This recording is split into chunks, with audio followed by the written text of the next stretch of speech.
ಜೊತೆಗೆ SIR ಬಗ್ಗೆ ಕೂಡ ಮಾರ್ಗದರ್ಶನ ಕೊಟ್ಟಿದ್ದೇನೆ. Right to vote, right to leave. ನಿಮ್ಮ ಮತದಾನದ ಹಕ್ಕನ್ನು ಉಳಿಸ್ಕೊಳ್ಳಿಕ್ಕೆ ನಾವೀಗಾಗಲೇ ಎಲ್ಲರೂ ಕೂಡ ರೆಸಿಡೆನ್ಷಿಯಲ್ ಸರ್ಟಿಫಿಕೇಟ್ ಕೊಡಬೇಕು ಅಂತ ಯಾರ್ಯಾರಿಗೆ ಅವಶ್ಯಕತೆ ಇದೆ, 10 ವರ್ಷದ ರೆಸಿಡೆನ್ಷಿಯಲ್ ಸರ್ಟಿಫಿಕೇಟ್ ಯಾರ್ಯಾರು ಇದ್ದಾರೆ ಅಂಥವ್ರಿಗೆ ಕೊಡಬೇಕು ಅನ್ನೋದು ತೀರ್ಮಾನ ಮಾಡಿದ್ದೇವೆ. ಇದಲ್ಲದೆ 4.25 ಕೋಟಿ ಕ್ಯಾಸ್ಟ್ ಸರ್ಟಿಫಿಕೇಟ್ಗಳಿದೆ. SC ಇರ್ಬೋದು, ST ಇರ್ಬೋದು, OBC ಇರ್ಬೋದು, ಮೈನಾರಿಟೀಸ್ ಇರ್ಬೋದು, ಬಡವ್ರ ಇನ್ಕಮ್ ಸರ್ಟಿಫಿಕೇಟ್ ಇರ್ಬೋದು, ಇವೆಲ್ಲ ಸರ್ಟಿಫಿಕೇಟ್ ಇದೆ. ಅವೆಲ್ಲ ಆನ್ಲೈನಲ್ಲಿದೆ. ಆನ್ಲೈನಲ್ಲೂ ಕೂಡ ಪಡ್ಕೊಳ್ಳಿಕ್ಕೆ ಅವಕಾಶ ಮಾಡಿಕೊಟ್ಟಿದ್ದೇವೆ. ಯಾರಿಗೆ ರೆಸಿಡೆನ್ಷಿಯಲ್ ಸರ್ಟಿಫಿಕೇಟ್ ಬೇಕು ಅವರು ಕೂಡ ಮನೆ ಬಾಗಿಲಿಗೆ ಉಚಿತವಾಗಿ ಕೊಡಲಿಕ್ಕೆ ಕೂಡ ವ್ಯವಸ್ಥೆ ಮಾಡಿದ್ದೇವೆ. ಇದಲ್ಲದೆ ಪ್ರತಿಯೊಂದು ಬೂತ್ನಲ್ಲೂ ಕೂಡ ಹೆಲ್ಪ್ ಡೆಸ್ಕನ್ನು ಮಾಡಿ ಜನರಿಗೆ ಅವರ ಮತದ ಹಕ್ಕನ್ನು ಉಳಿಸ್ಕೊಳ್ಳಿಕ್ಕೆ ಅವ್ರಿಗೆ ನಾವು ಸಹಾಯವನ್ನು ನಾವು ಮಾಡ್ತೇವೆ. ಇದು ನಾವು ಸೇರಿ ಒಟ್ಟಿಗೆ ನಮ್ಮ ಜವಾಬ್ದಾರಿ. ಇದು ಎಲ್ಲರೂ ಕೂಡ ಮತವನ್ನು ಕೊಡಬೇಕು ಅಂತೇಳಿ. ಸೊ ಆಮೇಲೆ ಗ್ಯಾರಂಟಿ ಯೋಜನೆ ಈಗಾಗಲೇ ನಾವು ಪರಿಶೀಲನೆ ಮಾಡ್ತಾಯಿದ್ದೀವಿ. ಬೇಕಾದಷ್ಟು ಕೆಲವರು 10 ಟೆಲಿಫೋನ್ ನಂಬರ್ ಅವರು ಒಂದೇ ಫೋನ್ಗಿತ್ತು. ಒಂದು 5-6-10 ಅಕೌಂಟ್ಗೆ ಒಬ್ಬರಿಗೆ ಹಣ ಹೋಗ್ತಾಯಿತ್ತು. ಇವೆಲ್ಲ ಕೂಡ ನಮ್ಮ CAG ರಿಪೋರ್ಟಲ್ಲಿ ನಮಗೆ ವರದಿ ಬಂದಿದೆ. ಇದನ್ನೆಲ್ಲ ಪರಿಶೀಲನೆ ಮಾಡ್ತಾಯಿದ್ದೀವಿ. ಆಮೇಲೆ ಸುಮಾರು ಲಕ್ಷಾಂತರ ಜನ 100ಕ್ಕೂ ಹೆಚ್ಚು ಕೋಟಿ ರೂಪಾಯಿ ಸತ್ತಾದಮೇಲೆ ನಮ್ಗೆ ಇನ್ಫಾರ್ಮೇಷನ್ ಸಿಕ್ಕದೆ ಮನೆ ಯಜಮಾನರುಗಳ ಅಕೌಂಟ್ಗೆ ಹೋಗ್ತಾಯಿತ್ತು.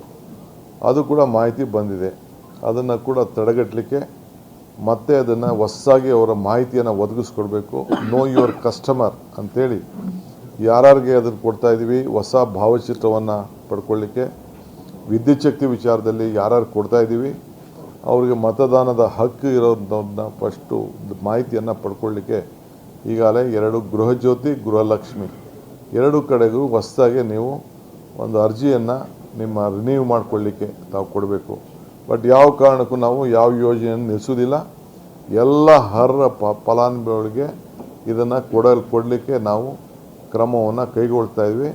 ನಮ್ಮ ಯೋಜನೆ ಮುಂದುವರಿತದೆ. ಸಿದ್ದರಾಮಯ್ಯನವರ ಸರ್ಕಾರದಲ್ಲಿ ನಾವೆಲ್ಲ ಸೇರಿ ಏನು ತೀರ್ಮಾನ ಮಾಡಿದ್ದೋ ಯಾವ ಕಾರ್ಯಕ್ರಮ ಕೂಡ ನಿಲ್ಲಿಸೋವಂಥ ಪ್ರಶ್ನೆ ಇಲ್ಲ. ಎಲ್ಲರೂ ಕೂಡ ಮುಂದುವರಿತದೆ. ಬಟ್ ಕೆಲವ್ರಿಗೆ ಏನು ಸಮಸ್ಯೆ ಇತ್ತು, ಏನು ನಮಗೆ ನಮ್ಮ ಇವರು ಆಡಿಟರ್ಸು ನಮಗೇನು ಗೈಡ್ ಮಾಡಿದ್ದಾರೆ ಅದರ ಬಗ್ಗೆ ನಾವು ಪರಿಶೀಲನೆಯನ್ನು ನಾವು ಮಾಡ್ತಾ ಇದ್ದೇವೆ.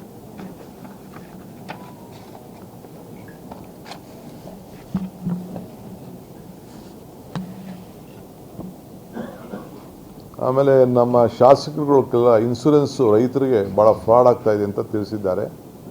ಅದನ್ನು ನಾನು ಬೆಂಗಳೂರಿನಲ್ಲಿ ಒಂದು ಸಪ್ರೇಟಾಗಿ ಮೀಟಿಂಗ್ ಮಾಡಿ, ಏಕೆಂದರೆ ಗುಲ್ಬರ್ಗ ಕಡೆ ಒಂದು ಮಾಹಿತಿ ನನಗೆ ಬಂದಿದೆ.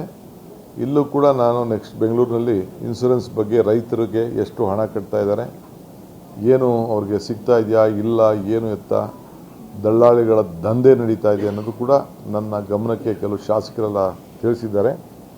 ಅದರ ಬಗ್ಗೆ ಕೂಡ ನಾನು ಬೆಂಗಳೂರಿನಲ್ಲಿ ಪ್ರತ್ಯೇಕ ಸಭೆ ಮಾಡ್ತೀನಿ. ಭಾಳ ಜನ ಶಾಸಕರು ಮೋಡ ಬಿತ್ತನೆ ಆಗಬೇಕು ಅಂಥೇಳಿ ಮನವಿ ಮಾಡಿದ್ದಾರೆ. ಸುಮಾರು 10ಕ್ಕೂ ಹೆಚ್ಚು ಜನ ಶಾಸಕರು ನಾವೊಂದು ಪ್ರಯೋಗ ಮಾಡಬೇಕು, ಹಿಂದೆ ಆಗಿತ್ತು. ಮೊನ್ನೆ ಏನೋ ಶಾಸಕರೆಲ್ಲ ಸೇರಿ ಅವ್ರವ್ರು ಹಣ ಹಾಕ್ಕೊಂಡು ಪ್ರಯತ್ನ ಮಾಡಿದ್ದಾರೆ. ಸೊ ಅದು ಕೆಲವು ಯಶಸ್ವಿ ಆಗಿದೆ ಅಂತ ತಿಳಿಸಿದ್ದಾರೆ. ನಾನು ಅದ್ರ ಬಗ್ಗೆ ರಿಪೋರ್ಟ್ ತರಿಸ್ಕೊಳ್ತೇನೆ. ಬೆಂಗಳೂರಿನಲ್ಲಿ ಒಂದು ಸಪ್ರೇಟ್ ಮೀಟಿಂಗ್ ಮಾಡ್ತೇನೆ. ಮೀಟಿಂಗ್ ಮಾಡಿ ಅದ್ರ ಬಗ್ಗೆ ನಾನು ಗಂಭೀರವಾದಂಥ ಒಂದು ತೀರ್ಮಾನವನ್ನು ತೆಗೆದುಕೊಳ್ತೇವೆ.